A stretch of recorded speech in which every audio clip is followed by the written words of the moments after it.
Hi Tay, kumusta? Kanina ka pa dito? Dinanong ko yung mga pulubi ng ipalate. Ay, buti naman po.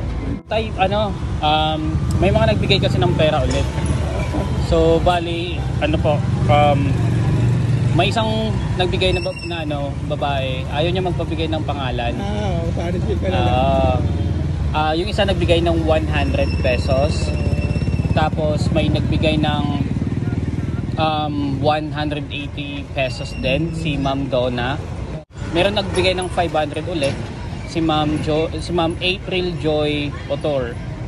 Then mayroon isang babae po nagbigay din ng 1,000. Pero ayaw niya magpakilala tayo.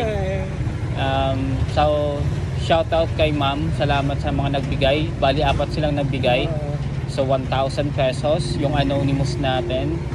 500 pesos naman kay Ma'am April.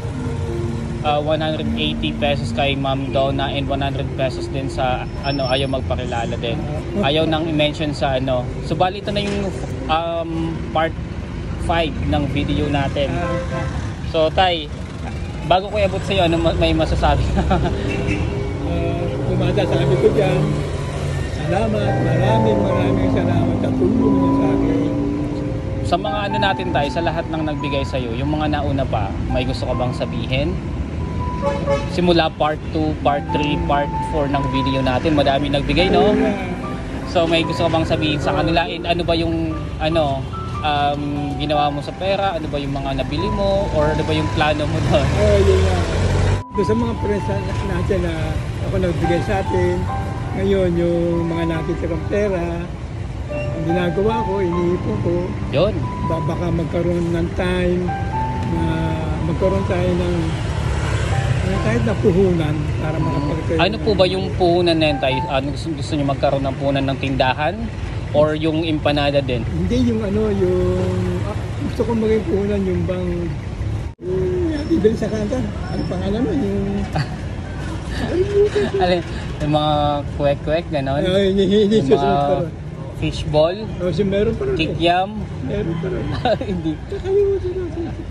Basta as long as gusto mo yung gagawin mo, gusto mo yung magiging negosyo mo, kahit maliit man yan, lalago pa din yan. Basta ang pinakamaganda yon, gusto mo siya. Okay, yung hindi ka naman mapapagod Tay, kasi i-base mo din sa edad mo, hindi mo kailangan mapagod ng sobra. So kailangan yung kaya-kaya. Naalala ko na. Ano po? Paris.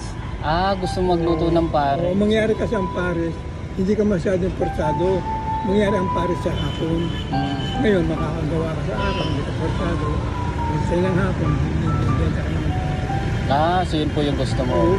Hayaan mo Tay, malay mo may makapanood ng video na to at bigyan ka ng negosyo na di ba? Hindi natin alam, si God naman gumagawa ng paraan para mabigyan ka ng tulong.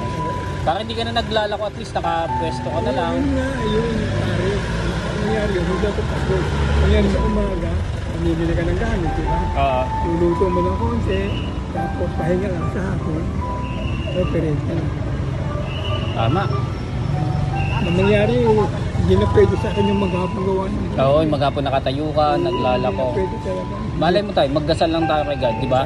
Yung mga dumating nga sa'yo na tulong, hindi natin inaasahan yun, pero dumating, di ba? Saka, di ba, madami din yung naibigay sa'yo.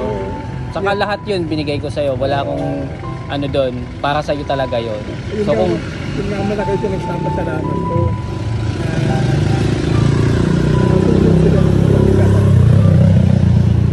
okay Tay, so bibigay ko na yung pera, yung mga nagpadala. So bali, ulitin ko po, 1,000 doon sa ayaw magpakilala kay Ma'am. Salamat sa kanya. 500 pesos naman kay Ma'am April. Kay Ma'am Donna, 180 pesos. And kay ayaw din magpakilala, 100 pesos. So bali, nasa 1,780 pesos siya. Okay po? So iaabot ko na yun. Iaabot ko ng buo sa'yo Tay. Dito lang. Ito. Bilangin mo Tay, para sigurado, bilangin mo. Hindi, para sigurado Tay, para makita naman nila.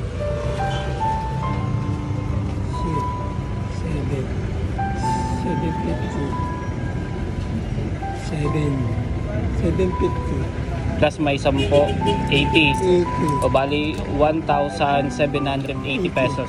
Okay na. May lang binigay. Friends?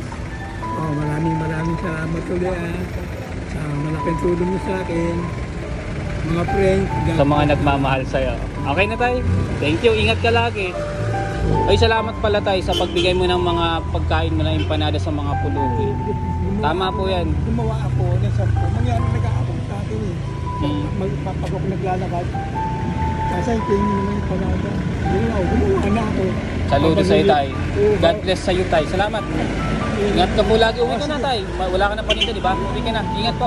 Binigay ko ng agad. Binigay mo na lahat. Sige tayo. Salamat.